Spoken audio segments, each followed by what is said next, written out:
देवराज्यसेव्यमान पावनाग्रिपङ्कजं व्यालयज्ञसूत्रमिन्दुशेखरं कृपाकरं नारदादियोगिवृन्दवन्दितं दिगम्बरं काशिकापुरादिनाथकालभैरवं भजे। भानुकोटिभास्वरं भवाब्धितारकं परं नीलकण्ठं स्फितार्थदायकं त्रिलोचनं कालकालम् अम्बुजाक्षम् अक्षशूलम् अक्षरं काशिकापुरादिनाथकालभैरवं भजे। शूलटङ्कपाशदण्डपाणिमादिकारणं श्यामकायम् आदिदेवम् अक्षरं निरामयम् भीमविक्रमं प्रभुं विचित्रताण्डवं प्रियं काशिकापुरादिनाथकालभैरवं भजे। भुक्तिमुक्तिदायकं प्रशस्तचारुविग्रहं भक्तवत्सलं तितं समस्तलोकविग्रहं विनिक्वनं मनोज्ञहेम किङ्किणीलसत्कटिं काशिकापुरादिनाथकालभैरवं भजे। धर्मसेतुपालकं त्वधर्ममार्गनाशकं कर्मपाशमोचकं सुशर्मदायकं विभुं स्वर्णवर्णशेषपाशशोभिताङ्गमण्डलं काशिकापुरादिनाथकालभैरवं भजे। रत्नपादुकाप्रभाभिरामपादयुग्मकं नित्यम् अद्वितीयम् इष्टदैवतं निरञ्जनं मृत्युदर्पनाशनं कराळदंष्ट्रमोक्षणं काशिकापुरादिनाथकालभैरवं भजे। अट्टहासभिन्नपद्मजाङ्गकोशसन्ततिं दृष्टिपातनष्टपापजालमुग्रशासनम् अष्टसिद्धिदायकं कपालमलिकलन्धरं काशिकापुरादिनाथकालभैरवं भजे। भूतसङ्घनायकं विशालकीर्तिदायकं काशीवासलोकपुण्यपापशोधकं विभुं नीतिमार्गकोविदं पुरातनं जगत्पतिं काशिकापुरादिनाथकालभैरवं भजे। कालभैरवाष्टकं पठन्ति ये मनोहरं ज्ञानमुक्तिसाधनं विचित्रपुण्यवर्धनं शोकमोहदैन्यलोभकोपतापनाशनं ते प्रयान्ति कालभैरवाग्रिसन्निधिं ध्रुवम्। इति श्रीशङ्कराचार्य विरचितं कालभैरवाष्टकं सम्पूर्णम्। देवराज्यसेव्यमान पावनाग्रिपङ्कजं व्यालयज्ञसूत्रमिन्दुशेखरं कृपाकरं नारदादियोगिवृन्दवन्दितं दिगम्बरं काशिकापुरादिनाथकालभैरवं भजे। भानुकोटिभास्वरं भवाब्धितारकं परं नीलकण्ठं स्फितार्थदायकं त्रिलोचनं कालकालम् अम्बुजाक्षम् अक्षशूलम् अक्षरं काशिकापुरादिनाथकालभैरवं भजे। शूलटङ्कपाशदण्डपाणिमादिकारणं श्यामकायम् आदिदेवम् अक्षरं निरामयम् भीमविक्रमं प्रभुं विचित्रताण्डवं प्रियं काशिकापुरादिनाथकालभैरवं भजे। भुक्तिमुक्तिदायकं प्रशस्तचारुविग्रहं भक्तवत्सलं तितं समस्तलोकविग्रहं विनिक्वनं मनोज्ञहेम किङ्किणीलसत्कटिं काशिकापुरादिनाथकालभैरवं भजे। धर्मसेतुपालकं त्वधर्ममार्गनाशकं कर्मपाशमोचकं सुशर्मदायकं विभुं स्वर्णवर्णशेषपाशशोभिताङ्गमण्डलं काशिकापुरादिनाथकालभैरवं भजे। रत्नपादुकाप्रभाभिरामपादयुग्मकं नित्यम् अद्वितीयम् इष्टदैवतं निरञ्जनं मृत्युदर्पनाशनं कराळदंष्ट्रमोक्षणं काशिकापुरादिनाथकालभैरवं भजे। अट्टहासभिन्नपद्मजाङ्गकोशसन्ततिं दृष्टिपातनष्टपापजालमुग्रशासनम् अष्टसिद्धिदायकं कपालमलिकलन्धरं काशिकापुरादिनाथकालभैरवं भजे। भूतसङ्घनायकं विशालकीर्तिदायकं काशीवासलोकपुण्यपापशोधकं विभुं नीतिमार्गकोविदं पुरातनं जगत्पतिं काशिकापुरादिनाथकालभैरवं भजे। कालभैरवाष्टकं पठन्ति ये मनोहरं ज्ञानमुक्तिसाधनं विचित्रपुण्यवर्धनं शोकमोहदैन्यलोभकोपतापनाशनं ते प्रयान्ति कालभैरवाग्रिसन्निधिं ध्रुवम्। इति श्रीशङ्कराचार्य विरचितं कालभैरवाष्टकं सम्पूर्णम्। देवराज्यसेव्यमान पावनाग्रिपङ्कजं व्यालयज्ञसूत्रमिन्दुशेखरं कृपाकरं नारदादियोगिवृन्दवन्दितं दिगम्बरं काशिकापुरादिनाथकालभैरवं भजे। भानुकोटिभास्वरं भवाब्धितारकं परं नीलकण्ठं स्फितार्थदायकं त्रिलोचनं कालकालम् अम्बुजाक्षम् अक्षशूलम् अक्षरं काशिकापुरादिनाथकालभैरवं भजे। शूलटङ्कपाशदण्डपाणिमादिकारणं श्यामकायम् आदिदेवम् अक्षरं निरामयम् भीमविक्रमं प्रभुं विचित्रताण्डवं प्रियं काशिकापुरादिनाथकालभैरवं भजे। भुक्तिमुक्तिदायकं प्रशस्तचारुविग्रहं भक्तवत्सलं स्थितं समस्तलोकविग्रहं विनिक्वनं मनोज्ञहेम किङ्किणीलसत्कटिं काशिकापुरादिनाथ कालभैरवं भजे। धर्मसेतुपालकं त्वधर्ममार्गनाशकं कर्मपाशमोचकं सुशर्मदायकं विभुं स्वर्णवर्णशेषपाशशोभिताङ्गमण्डलं काशिकापुरादिनाथ कालभैरवं भजे। रत्नपादुकाप्रभाभिरामपादयुग्मकं नित्यम् अद्वितीयम् इष्टदैवतं निरञ्जनं मृत्युदर्पनाशनं कराळदंष्ट्रमोक्षणं काशिकापुरादिनाथ कालभैरवं भजे। अट्टहासभिन्नपद्मजाङ्गकोशसन्ततिं दृष्टिपातनष्टपापजालमुग्रशासनम् अष्टसिद्धिदायकं कपालमलिकलन्धरं काशिकापुरादिनाथ कालभैरवं भजे। भूतसङ्घनायकं विशालकीर्तिदायकं काशीवासलोकपुण्यपापशोधकं विभुं नीतिमार्गकोविदं पुरातनं जगत्पतिं काशिकापुरादिनाथ कालभैरवं भजे। कालभैरवाष्टकं पठन्ति ये मनोहरं ज्ञानमुक्तिसाधनं विचित्रपुण्यवर्धनं शोकमोहदैन्यलोभकोपतापनाशनं ते प्रयान्ति कालभैरवाङ्घ्रिसन्निधिं ध्रुवम्। इति श्री शंकराचार्य विरचितं कालभैरवाष्टकं सम्पूर्णम्। देवराज्यसेव्यमानपावनाग्रिपङ्कजं व्यालयज्ञसूत्रमिन्दुशेखरं कृपाकरं नारदादियोगिवृन्दवन्दितं दिगम्बरं काशिकापुरादिनाथ कालभैरवं भजे। भानुकोटिभास्वरं भवाब्दितारकं परं नीलकण्ठं स्फितार्थदायकं त्रिलोचनं कालकालम् अम्बुजाक्षम् अक्षशूलम् अक्षरं काशिकापुरादिनाथ कालभैरवं भजे। शूलटङ्कपाशदण्डपाणिमादिकारणं श्यामकायम् आदिदेवम् अक्षरं निरामयं भीमविक्रमं प्रभुं विचित्रताण्डवं प्रियं काशिकापुरादिनाथ कालभैरवं भजे। भुक्तिमुक्तिदायकं प्रशस्तचारुविग्रहं भक्तवत्सलं स्थितं समस्तलोकविग्रहं विनिक्वनं मनोज्ञहेम किङ्किणीलसत्कटिं काशिकापुरादिनाथ कालभैरवं भजे। धर्मसेतुपालकं त्वधर्ममार्गनाशकं कर्मपाशमोचकं सुशर्मदायकं विभुं स्वर्णवर्णशेषपाशशोभिताङ्गमण्डलं काशिकापुरादिनाथ कालभैरवं भजे। रत्नपादुकाप्रभाभिरामपादयुग्मकं नित्यम् अद्वितीयम् इष्टदैवतं निरञ्जनं मृत्युदर्पनाशनं कराळदंष्ट्रमोक्षणं काशिकापुरादिनाथ कालभैरवं भजे। अट्टहासभिन्नपद्मजाङ्गकोशसन्ततिं दृष्टिपातनष्टपापजालमुग्रशासनम् अष्टसिद्धिदायकं कपालमलिकलन्धरं काशिकापुरादिनाथ कालभैरवं भजे। भूतसङ्घनायकं विशालकीर्तिदायकं काशीवासलोकपुण्यपापशोधकं विभुं नीतिमार्गकोविदं पुरातनं जगत्पतिं काशिकापुरादिनाथ कालभैरवं भजे।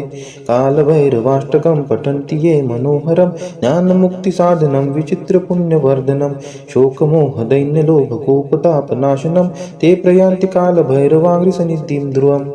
इति श्री शंकराचार्य विरचितं कालभैरवाष्टकं सम्पूर्णम्। देवराज्यसेव्यमानपावनाग्रिपङ्कजं व्यालयज्ञसूत्रमिन्दुशेखरं कृपाकरं नारदादियोगिवृन्दवन्दितं दिगम्बरं काशिकापुरादिनाथ कालभैरवं भजे।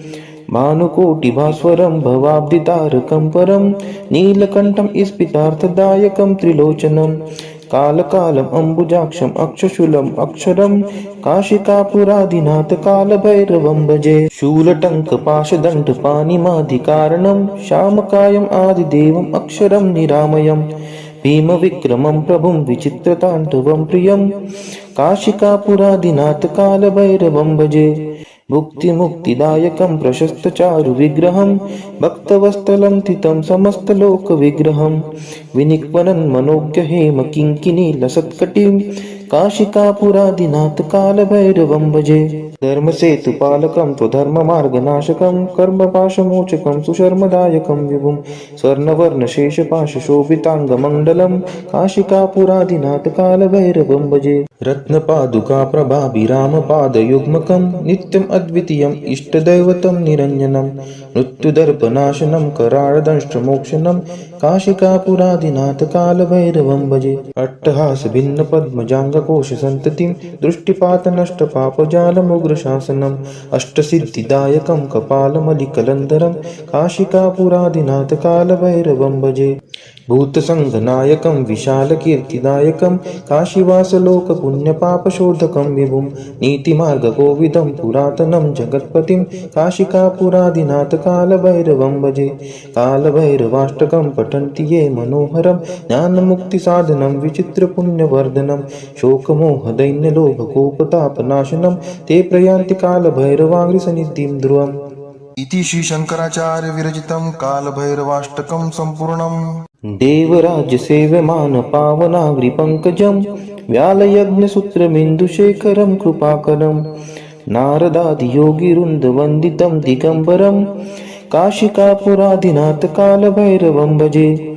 भानुकोटिभास्वरं भवाब्धितारकं परं नीलकण्ठं स्फितार्थदायकं त्रिलोचनं कालकालम् अम्बुजाक्षम् अक्षशूलम् अक्षरं काशिकापुरादिनाथ कालभैरवं भजे। शूलटङ्कपाशदण्डपाणिमादिकारणं श्यामकायम् आदिदेवम् अक्षरं निरामयम् भीमविक्रमं प्रभुं विचित्रताण्डवं प्रियं काशिकापुरादिनाथ कालभैरवं भजे। भुक्तिमुक्तिदायकं प्रशस्तचारुविग्रहं भक्तवत्सलं थितं समस्तलोकविग्रहं विनिक्वनं मनोज्ञहेम किङ्किणीलसत्कटिं काशिकापुरादिनाथ कालभैरवं भजे।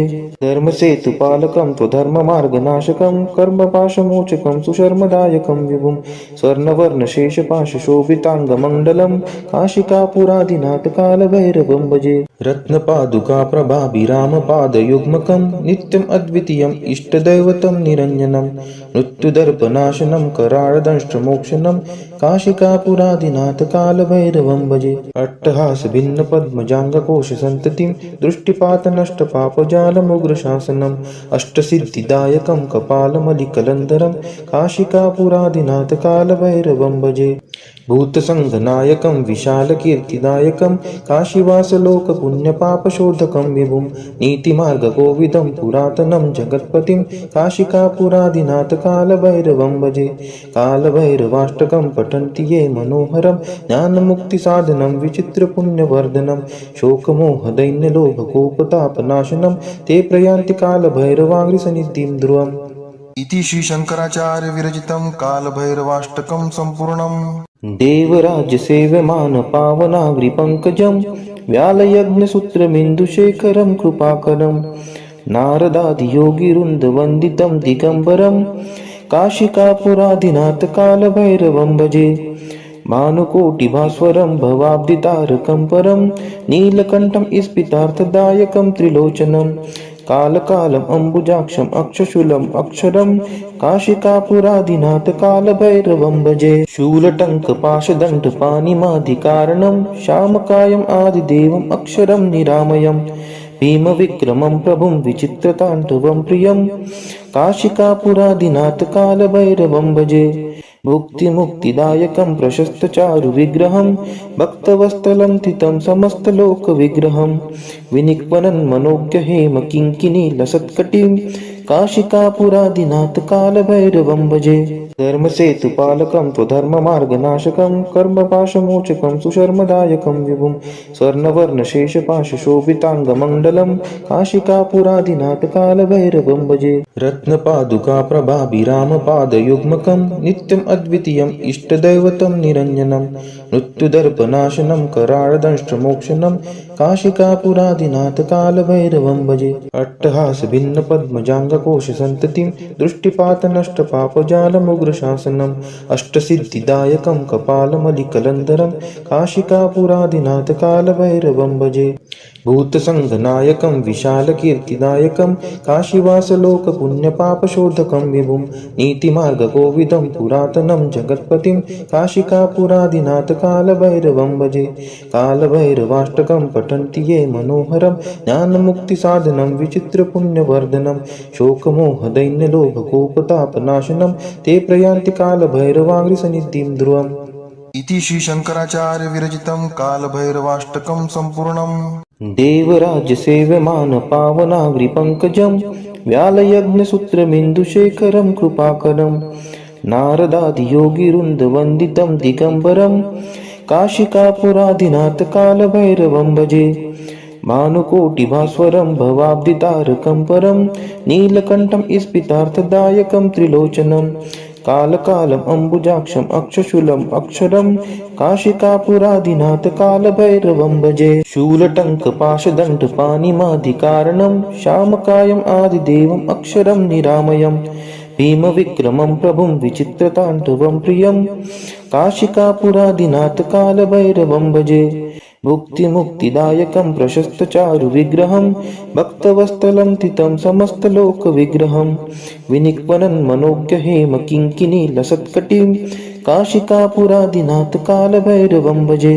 धर्मसेतुपालकं त्वधर्ममार्गनाशकं कर्मपाशमोचकं सुशर्मदायकं विभुं स्वर्णवर्णशेषपाशशोभिताङ्गमण्डलं काशिकापुरादिनाथ कालभैरवं भजे रत्नपादुकाप्रभाभिरामपादयुग्मकं नित्यम् अद्वितीयम् इष्टदैवतं निरञ्जनं मृत्युदर्पनाशनं कराळदंष्ट्रमोक्षणं काशिकापुरादिनाथ कालभैरवं भजे अट्टहासभिन्नपद्मजाङ्गकोशसन्ततिं दृष्टिपातनष्टपापजालमुग्रशासनम् अष्टसिद्धिदायकं कपालमलिकलन्धरं काशिकापुरादिनाथ कालभैरवं भजे भूतसङ्घनायकं विशालकीर्तिदायकं काशीवासलोकपुण्यपापशोधकं विभुं नीतिमार्गकोविदं पुरातनं जगत्पतिं काशिकापुरादिनाथ कालभैरवं भजे कालभैरवाष्टकं पठन्ति ये मनोहरं ज्ञानमुक्तिसाधनं विचित्रपुण्यवर्धनं शोकमोहदैन्यलोभकोपतापनाशनं ते प्रयान्ति कालभैरवाङ्घ्रिसन्निधिं ध्रुवम् इति श्री शंकराचार्य विरचितं कालभैरवाष्टकं सम्पूर्णम् देवराज्यसेव्यमान पावनाग्रिपङ्कजं व्यालयज्ञसूत्रमिन्दुशेखरं कृपाकरं नारदादियोगिवृन्दवन्दितं दिगम्बरं काशिकापुरादिनाथ कालभैरवं भजे भानुकोटिभास्वरं भवाब्दितारकं परं नीलकण्ठं स्फितार्थदायकं त्रिलोचनं कालकालम् अम्बुजाक्षम् अक्षशूलम् अक्षरं काशिकापुरादिनाथ कालभैरवं भजे शूलटङ्कपाशदण्डपाणिमादिकारणं श्यामकायम् आदिदेवम् अक्षरं निरामयम् भीमविक्रमं प्रभुं विचित्रताण्डवं प्रियं काशिकापुरादिनाथ कालभैरवं भजे मुक्तिमुक्तिदायकं प्रशस्तचारुविग्रहं भक्तवत्सलं तितं समस्तलोकविग्रहं विनिक्वनं मनोज्ञहेम किङ्किणीलसत्कटिं काशिकापुरादिनाथ कालभैरवं भजे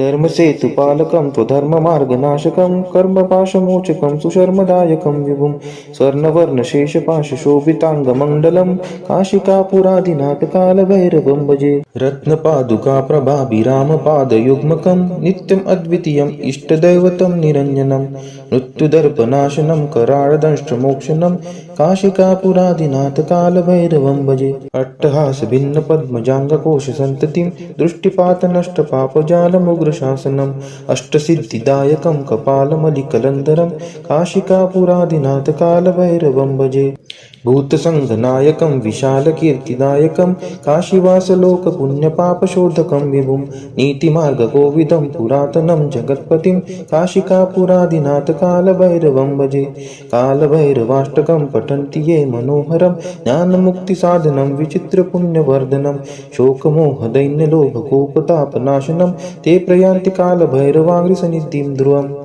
इति श्री शंकराचार्य विरचितं कालभैरवाष्टकं सम्पूर्णम् देवराज्यसेव्यमान पावनाग्रिपङ्कजं व्यालयज्ञसूत्रमिन्दुशेखरं कृपाकरं नारदादियोगिवृन्दवन्दितं दिगम्बरं काशिकापुरादिनाथ कालभैरवं भजे भानुकोटिभास्वरं भवाब्दितारकं परं नीलकण्ठं स्फितार्थदायकं त्रिलोचनं कालकालम् अम्बुजाक्षम् अक्षशूलम् अक्षरं काशिकापुरादिनाथ कालभैरवं भजे शूलटङ्कपाशदण्डपाणिमादिकारणं श्यामकायम् आदिदेवम् अक्षरं निरामयम् भीमविक्रमं प्रभुं विचित्रताण्डवं प्रियं काशिकापुरादिनाथ कालभैरवं भजे मुक्तिमुक्तिदायकं प्रशस्तचारुविग्रहं भक्तवत्सलं तितं समस्तलोकविग्रहं विनिक्वनं मनोज्ञहेम किङ्किणीलसत्कटिं काशिकापुरादिनाथ कालभैरवं भजे।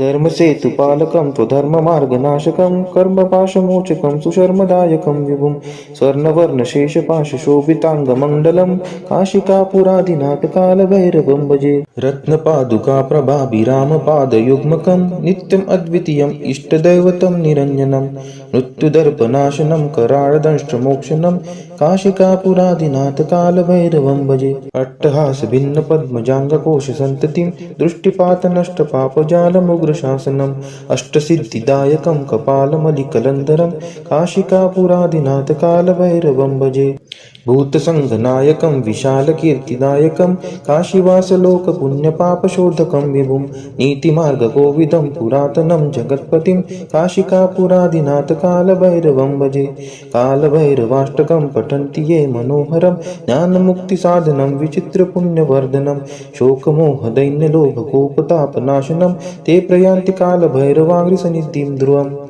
इति श्रीशङ्कराचार्य विरचितं कालभैरवाष्टकं सम्पूर्णम् देवराज्यसेव्यमानपावनाग्रिपङ्कजं व्यालयज्ञसूत्रमिन्दुशेखरं कृपाकरं नारदादियोगिवृन्दवन्दितं दिगम्बरं काशिकापुरादिनाथकालभैरवं भजे भानुकोटिभास्वरं भवाब्धितारकं परं नीलकण्ठं स्फितार्थदायकं त्रिलोचनं कालकालम् अम्बुजाक्षम् अक्षशूलम् अक्षरं काशिकापुरादिनाथकालभैरवं भजे शूलटङ्कपाशदण्डपाणिमादिकारणं श्यामकायम् आदिदेवम् अक्षरं निरामयम् भीमविक्रमं प्रभुं विचित्रताण्डवं प्रियं काशिकापुरादिनाथकालभैरवं भजे भुक्तिमुक्तिदायकं प्रशस्तचारुविग्रहं भक्तवत्सलं तितं समस्तलोकविग्रहं विनिक्वनन्मनोज्ञहेमकिङ्किणीलसत्कटिं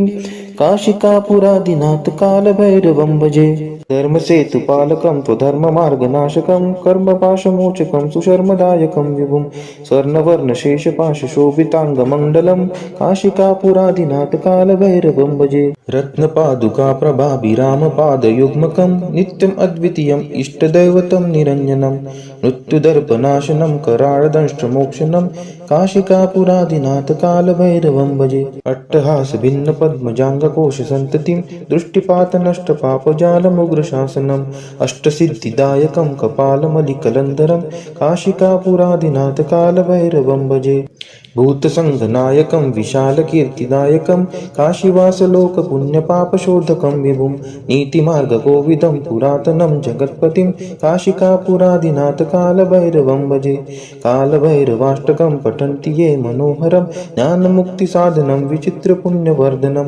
शोकमोहदैन्यलोभकोपतापनाशनं ते प्रयान्ति कालभैरवाङ्घ्रिसन्निधिं ध्रुवम् इति श्रीशङ्कराचार्य विरचितं कालभैरवाष्टकं सम्पूर्णम्।